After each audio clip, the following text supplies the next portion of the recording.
slijepih osoba grada Zagreba, skraćeni naziv UKSO Zagreb, je neprofitna pravna osoba sa sjedištem u gradu Zagrebu.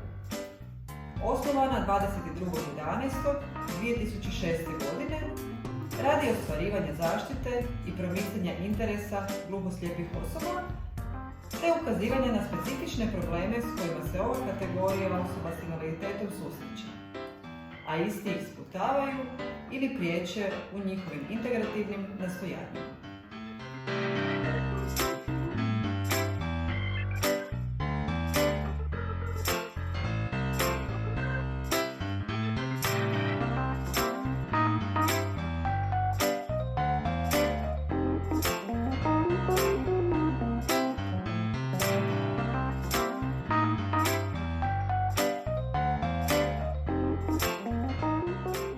Naša vizija i misija.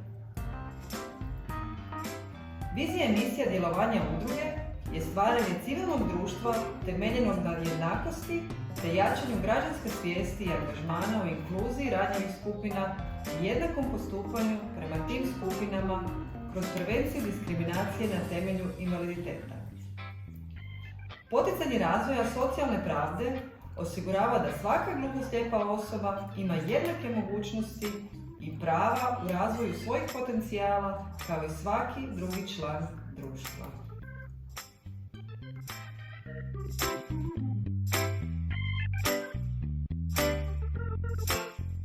Kako radimo? Osnovni cilj udruge je osobe sa gluhosljepoćom aktivno i potpuno uključiti u sve tijekove svakodnevnog života lokalne zajednice, kroz prevladavanje audiovizualnih zapreka s kojima se gluhoslijepe osobe suočavaju u svakodnevnom životu, kroz razvoj njihovih znanja i vještina u sklopu individualno koncipiranih edukacijskih i rehabilitacijskih programa za sve dobi.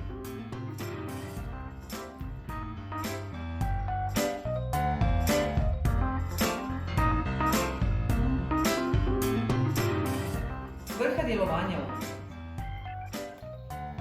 Svrha djelovanja udruge je provođenje integrirajuće strategije protiv socijalne depriviranosti i isključenosti osoba s gluhosljepoćom grada Zagreba i ostalih županija. Zagrebačke županije, Krapinsko-zagorske županije, Karlovačke županije i Sisačko-moslavačke županije.